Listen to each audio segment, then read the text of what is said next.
میری مرضی چلے گی. تو بندہ پوچھتا ہے مالک کس طرح؟ اللہ فرماتا ہے میرے بندے پڑھ میرا کلام، میرا قرآن پڑھ. اس میں نے ساری ڈیٹیل دے دی ہے کہ ماں باپ کا کتنا حصہ ہے، بیوی بچوں کا کتنا حصہ ہے، بیٹیوں کا کتنا حصہ ہے، دیگر رشتے داروں کا کتنا حصہ بنتا ہے. ساری ڈیٹیل میں نے قرآن مجید میں بیان کر دی. اللہ اکبر. اب امام الانبیاء صلی اللہ تعالی علیہ وسلم کے غلاموں حوصلے سے سننے والی باتیں ہیں. عمومی طور پہ ہم جب وراثت کا معاملہ آتا ہے تو ہمیں بیٹے تو یاد رہتے ہیں، اگر بھول جاتی ہیں تو بہنیں بھول جاتی ہیں.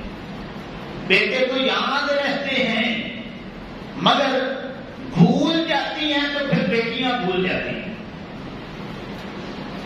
یہ ہوتا ہے یا نہیں ہوتا؟ بہنیں بھول جاتی ہیں وراثت میں، بیٹیاں بھول جاتی ہیں. یہ سے آگے چلے تو بیوی بھی بھول جاتی ہے. اور جس نے ساری زندگی تمہارے ساتھ وقت گزارنے کی موت تک قسم اٹھائی ہے، جب موت ہی ہمیں جدا کر سکتی ہے، یار تو نے اس کے ساتھ بھی بھلا نہیں کیا. تو اللہ نے اس کا بھی حصہ مقرر کیا ہے لیکن ہم نے اس کا بھی حصہ کھا لیا. بیٹیوں کا حصہ کھا گئے، اپنی بہنوں کا حصہ کھا گئے. اور یہ ذہن میں رکھ لیں کہ قرآن مجید میں سخت وعیدیں موجود ہیں.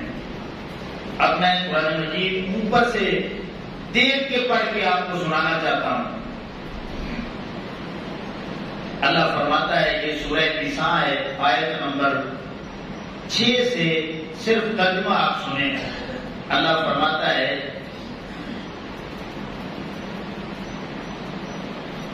مردوں کے لیے حصہ ہے اس میں سے جو چھوڑ گئے، ماں باپ اور قرابت والے، اور عورتوں کے لیے حصہ ہے اس میں سے جو چھوڑ گئے، ماں باپ اور قرابت والے، اور ترکہ تھوڑا یا بہت، اتنا بھی وہ چھوڑ کے گئے اللہ نے اس کے حصے مقرر کیے. حصہ ہے اندازہ باندھا ہوا.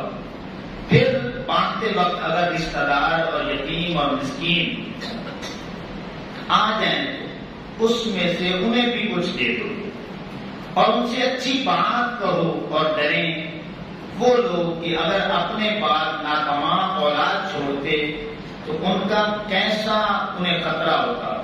تو چاہیے کہ اللہ سے ڈریں اور سیدھی بات کریں. وہ جو یتیموں کا مال نہ حق کھاتے ہیں تو اپنے پیٹ میں نیری آگ کرتے ہیں. اور کوئی دم چاہتا ہے کہ بھڑکتے دھڑے میں چلے جائیں. کوئی دم یہ چاہتا ہے کہ ہم آگ میں چلے جائیں. آگے اللہ نے فرمایا کہ اللہ تمہیں یہ حکم دیتا ہے کہ تمہاری اولاد کے بارے میں بیٹے کا حصہ 2 بیٹیوں کے برابر ہے، بیٹوں کا حصہ 2 بیٹیوں کے برابر ہے. پھر اگر صرف لڑکیاں ہوں، اگرچہ 2 سے اوپر ہوں، تو ان کو ترکہ کی 2/3 حصہ ملے گا. اور اگر ایک لڑکی ہے تو اس کا آدھا حصہ ملے گا. اب یہ لمبا رقو ہے، صرف میں آپ کو بتانا چاہتا ہوں کہ یہ آیات طیبات نازل کیوں، کون سی وجہ بنی کہ اللہ رب العزت نے ان آیات طیبات کو نازل کیا. یہ صحیح احادیث مبارکہ جو مسند احمد میں موجود ہے، 6354 نمبر حدیث پاک. اب بڑی توجہ کے ساتھ بات سننی ہے کہ حضرت سعد بن ربیع رضی اللہ تعالیٰ عنہ یہ غزوہ احد میں شہید ہو گئے تھے، یہ صحابی رسول رضی اللہ تعالیٰ. اب ان کی 2 بیٹیاں تھیں، ایک بیوی ہے، 2 بیٹیاں ہیں. تو جو ان کے بھائی تھے نا، انہوں نے سارے مال پہ قبضہ کر لیا کہ نہ میں اپنے بھائی کی بیوی کو دوں گا، نہ ان کی بیٹیوں کو دوں گا. تو انہوں نے جا کر کے آقا کریم علیہ السلام کی بارگاہ میں شکایت لگائی کہ یا رسول اللہ صلی اللہ علیہ وسلم، سعد بن ربیع رضی اللہ تعالیٰ عنہ جو صحابی ہیں آپ کے، غزوہ احد میں شہید ہو چکے ہیں، تو اب جو ان کا بھائی ہے نا وہ سارے مال پہ قبضہ کر چکا ہے. تو اگر وہ سارا مال لے لیتا ہے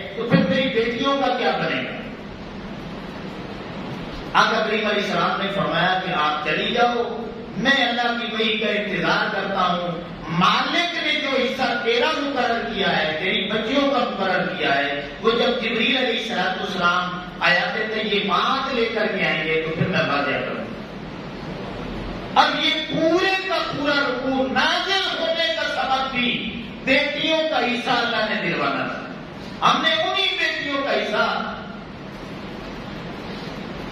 غصب کر لیے۔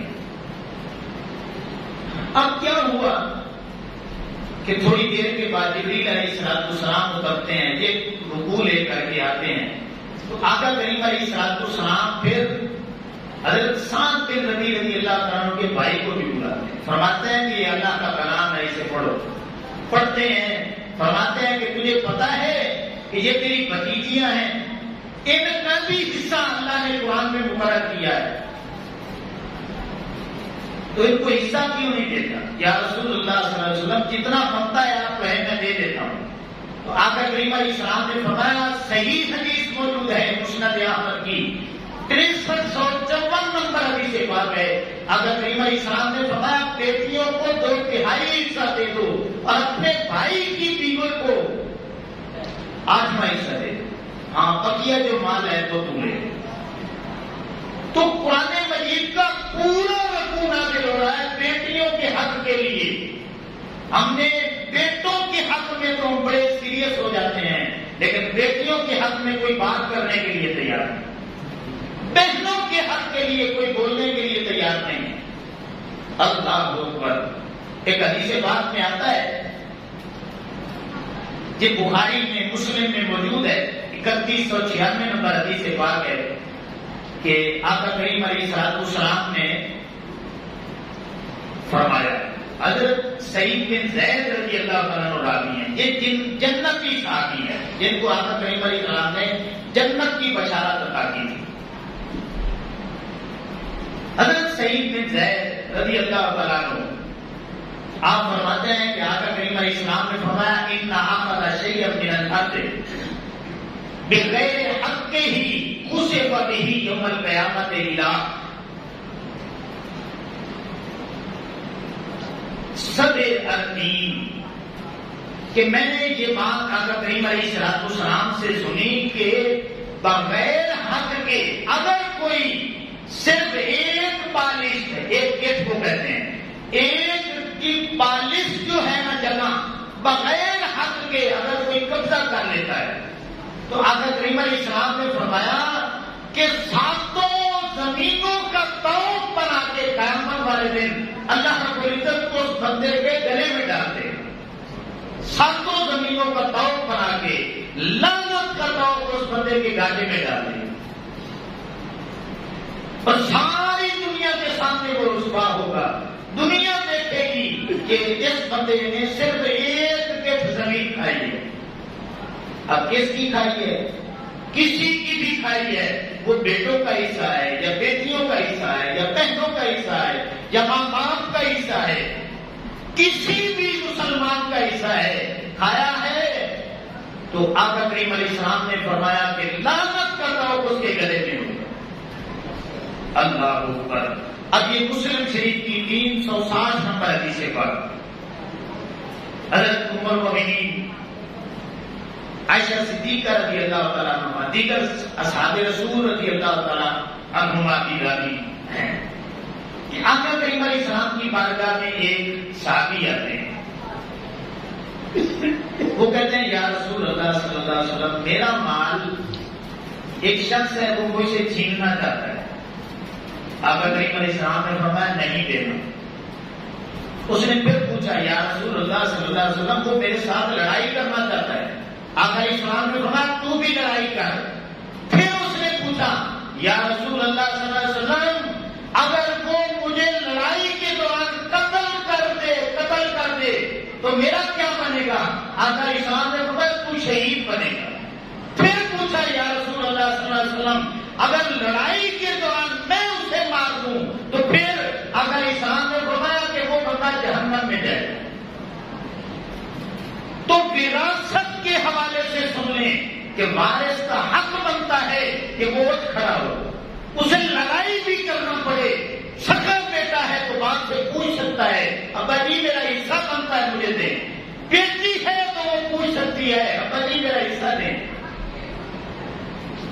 یہاں تک آقا کریم علیہ السلام نے باتیں کی، اور وہی امت آقا کریم علیہ السلام کا کلمہ پڑھنے والی، انہوں نے اپنی بیٹیوں کو، اپنی بہنوں کو اس حد تک رسوا کر دیا اور ذلیل کر دیا کہ بیٹیاں اور بہنیں ماں باپ کے بھائیوں کے ڈر کے مارے سے کہ کہیں ایسا نہ ہو یہ ہمیں دوبارہ گھر نہ آنے دیں، ڈر کے مارے کہہ دیتی ہیں کہ یہ میرے بھائی کا حصہ۔ اللہ سے ڈر جائیں، یہ دل میں رکھ لیں، جتنے بھی بیٹھے ہیں یہ میری بات نہیں ہے، یہ اللہ کا قرآن ہے، یہ وراثت کے جہاں پہ باتیں ختم ہوتی ہیں۔ آگے اللہ فرماتا ہے، اللہ کیا فرماتا ہے؟ بڑی سخت وعید ہے کہ تلک حدود اللہ،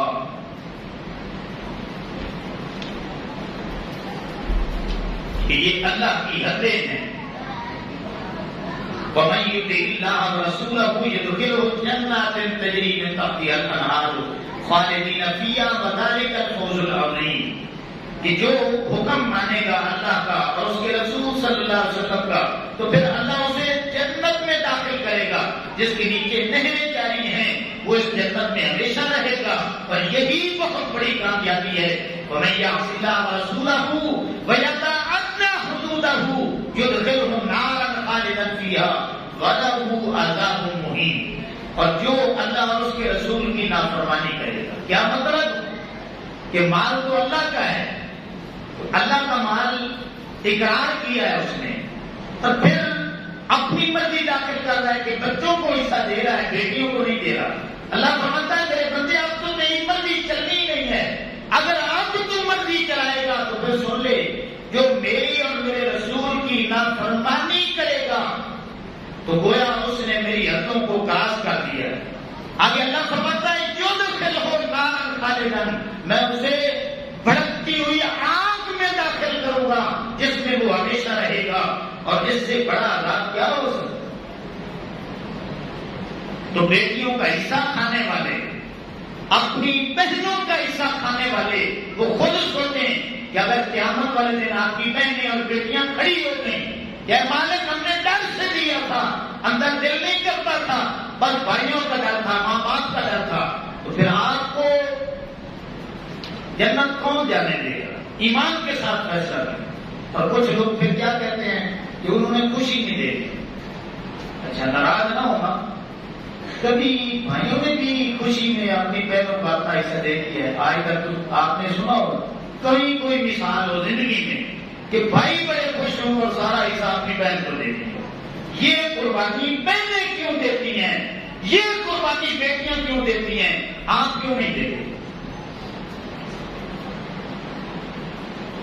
اس لیے میں آپ کو یہ مشورہ دوں گا، ہاں واقعی کوئی خوشی سے اندر سے راضی ہو کے دیتی ہے تو آپ پہ حلال ہے، لیکن اندر ناراض ہے تو پھر سمجھ لیں آپ کو دوزخ سے کوئی بھی نہیں بچا سکتا۔ اور پھر اگر کوئی ایمانداری کے ساتھ سارے حقوق ادا کرتا ہے تو اس کی بشارت بھی موجود ہے۔ یہ 4949 نمبر مشکات میں حدیث بات موجود ہے کہ حضرت ام المومنین عائشہ صدیقہ رضی اللہ تعالیٰ عنہ بیان کرتی ہیں کہ ایک عورت میرے پاس آتی ہے، اس کے ساتھ 2 بیٹیاں بھی ہیں، تو میں پھر 3 کھجوریں مہمان کے طور پہ نکال کے دیتی ہوں۔ تو وہ عورت کیا کرتی ہے، ایک کھجور خود لے لیتی ہے، اپنی ایک بیٹی کو، دوسری کھجور اپنی دوسری بیٹی۔ اب وہ بچیاں تھیں، جلدی جلدی انہوں نے کھا لی کھجور۔ اب ماں جب توڑنے لگی نا تو ایک بچی آ گئی کہ ماما یہ مجھے دے دو، دوسری نے پھر کہا کہ یہ مجھے دے دو۔ اب اس عورت نے کچھ نہیں کھایا، کھجور آدھی چاٹی، ایک حصہ ایک بیٹی کو، پھر دوسرا حصہ دوسری بیٹی کو دے دیں۔ اب یہ واقعہ تو گزر گیا، ام المومنین عائشہ صدیقہ رضی اللہ تعالیٰ عنہا نے ساری بات آقا کریم علیہ السلام کو بتائی۔ یا رسول اللہ بڑی عجیب عورت تھی، اس نے اپنا حصہ بھی اپنی بیٹیوں کو دے دیا۔ اب آقا کریم علیہ السلام کی حدیث پاک ہے، مشکات میں موجود ہے، آقا علیہ السلام نے اس عورت کو بھی نہیں دیکھا۔ حضور نے فرمایا کہ فقال ان اللہ قد اوجب لها بها الجنہ، اے عائشہ اس عورت کو پیغام دے دینا، اس انداز میں تو بچیوں کا خیال رکھتی ہے، اللہ نے تجھے پکی جو ہے وہ جنتی قرار دے دیا۔ اے عائشہ اسے خبر دے دینا، اوجب لها پر جنت کو واجب کر دیا، تو جنت ہی بن چکی ہے۔ اندازہ لگائیں کھجور میں بھی اگر ماں باپ اپنے بچیوں کا حصہ نکالیں تو اگر اسلام کی جنت کی بشارت دے رہے، اور ہم میں سے کتنے ہیں جو اپنی بہنوں کا اپنی بیٹیوں کا حصہ کھا کے بیٹھے ہیں اور اپنے تائیں خوش ہیں اندر ہی اندر کہ جو میں چاہتا تھا نا وہ ہو گیا ہے، اس نے خود ہی بیان دے دیا ہے اللہ کے واسطے یہ دنیا فانی ہے، ختم ہونے والی ہے، نہ یہ آپ کا مال تھا، آپ کے وڈیروں کا تھا، ان وڈیروں کی برکت سے آپ کو ملا ہے، اب یہ آپ کا بھی نہیں رہا، آپ کی اولاد میں تقسیم ہو جانا ہے، اس کے بعد آپ کی آنے والی نسلوں میں تقسیم ہو جانا ہے۔ وہ تو مال دنیا کا لے جائیں گے لیکن آپ کا ٹھکانہ جہنم میں ہوگا، تو پھر کیا بنے گا؟ اس لیے امام الانبیاء صلی اللہ علیہ وسلم کے غلاموں، بیٹے بھی آپ کے اپنے ہیں، بیٹیاں بھی آپ کی اپنی ہیں، اور یہ مال کا تو ہم اللہ سے سودا کر چکے ہیں، مالک جنت کے بدلے دے دیا ہے، اب مالک نے جو اسے مقرر کیے ہیں اس کے مطابق اگر وہ فیصلہ کرے گا وہ مومن ہوگا، جو اس فیصلوں کو نہیں مانے گا وہ منافق ہوگا، دنیا میں ہی منافق ہوگا، اور پھر آخرت کی سزا سے تو اسے کوئی بچا ہی نہیں سکتا۔ تو اس لیے امام الانبیاء صلی اللہ علیہ وسلم کے غلاموں احتیاط کی ضرورت ہے، آپ خود بھی حصہ دیں، اور جو معاشرے میں ایسا کرتا ہے خدا کچھ نہ کچھ اس کو سمجھائیں، انشاءاللہ جب سمجھائیں گے اسے بات سمجھ آ جائے گی، یہ ہماری بات نہیں ہے کہ جس قرآن کو تو اللہ کا کلام مانتا ہے، اس قرآن میں اللہ نے بیٹیوں کے حق کی وجہ سے پورا رکوع اللہ نے قرآن میں نازل کر دیا۔ تو اس لیے امام الانبیاء صلی اللہ علیہ وسلم کے غلاموں یہ کوئی سخت باتیں بھی تھیں، لیکن یہ میری ذمہ داری بنتی تھی کہ اللہ سے ڈر کے میں سچا پیغام سناؤں۔ میں دعا کرتا ہوں کہ اللہ رب العزت مجھے، آپ کو، سبھی کو اللہ رب العزت عمل کی توفیق عطا فرمائے۔ وما علینا الا البلاغ۔